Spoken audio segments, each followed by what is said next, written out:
But let's go back to 1995. Rugby goes professional following the World Cup in South Africa. We all knew it was going to come. There have been some huge changes. Let's remind ourselves of, if we have to, do we have to do this, of the league table in 95? Oh, look who's at bottom, Northampton. Yes, we got relegated out of the first division there. That was the English top division in 94-95. Some familiar names, where Orrell gone, where West Hartlepool as well.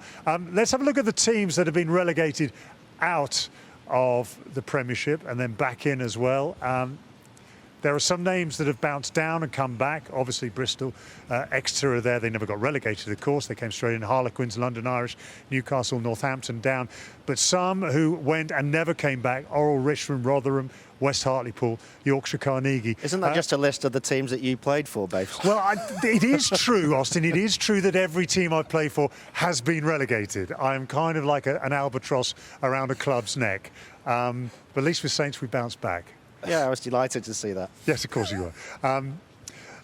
What about, I mean, obviously that was my time, 94-95, when the game went professional. It was a very odd time. No one quite knew what happened. Austin, would you have just experienced that changeover? Yeah, absolutely. I played for Waterloo in 92 and 93, Orrell in 94, 95, and then came here in 96. So absolutely went through that. Everybody was sort of wondering, particularly the younger guys like myself, was this going to be your career? Did you have to go off and do whatever you were going to do, join the RAF, be an accountant, be a lawyer, whatever you were going to do, a bricklayer, or in my case, rob cars? You know, didn't really know what was around the corner. And then 95, it became apparent, I think, when the World Cup Sevens were on. I think there was some kind of announcement prior to the actual World Cup then that it was going to happen. I remember being at university and thinking, right, I've got one more year of university, and then I'm either going to play for Orrell and pay tax as opposed to just claiming expenses, and then end up playing professional rugby, and I never knew I'd end up down here. Expenses were great, were they? You come here from Midlands train station. I didn't realise it was 163 miles from Leicester Tigers to Bedford. It's an astonishing distance. Ben, for you, what were the experiences?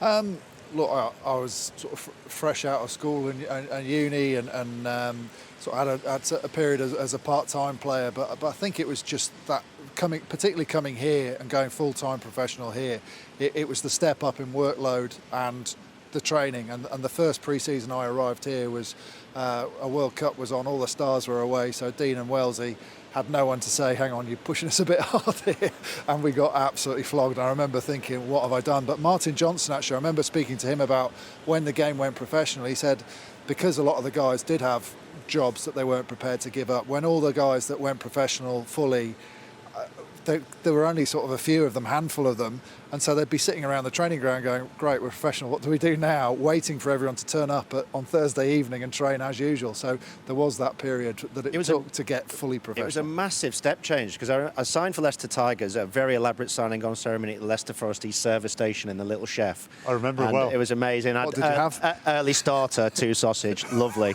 Olympic breakfast. Olympic breakfast. But signed there, and then me and Lou were buying a house, our first house together, and we decided we were going to buy up near Sheffield by her family. So we were looking around, and then I came to a meeting here at the ground in the old clubhouse that was here. Bob Dwyer stood up and said, guys, we're going to be in every morning at 9 o'clock, 6 days a week. And players were literally looking around at each other going, he's mad.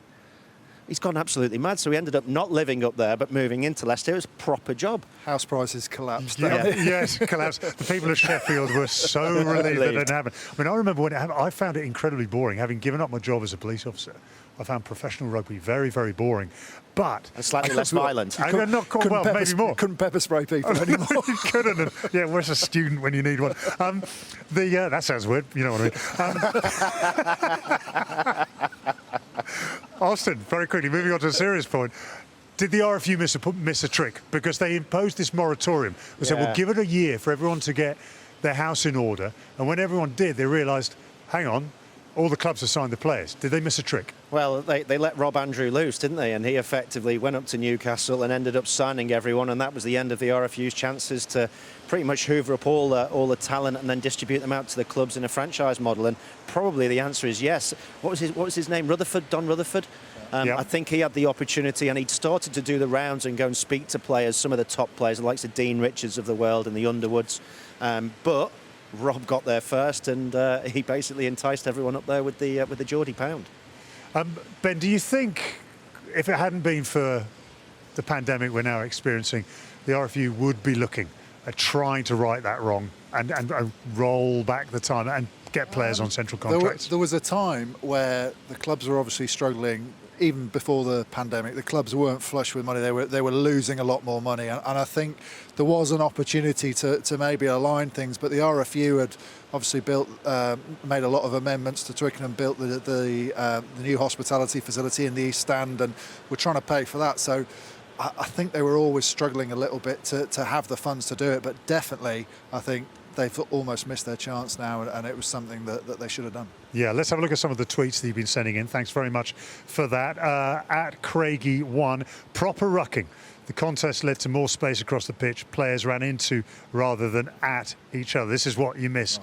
Proper rucking, yeah? Loved it, especially when he got trapped at the back. I was on his team you're as on well. my side. Yeah, go on, get out the way. This is from Sam Bagel. Oh yeah, Sam Bagel Art. Yes, going on a supporters tour and bumping into the midweek side in every single bar. Did that ever happen? No, I was training.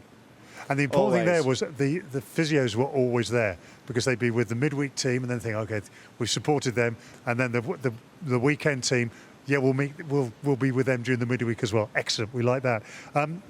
Nee Howell 76. Old proper rugby grounds, open terraces. Oh, this is jumpers for goalposts moment. I mean, let's take Welford Road, Ben. We look at this, and with as much room as they're able to, they've done a phenomenal job. But there was something about the old place that was hugely evocative. You know, one of the problems when you put a load more seats in is the supply is obviously a lot more.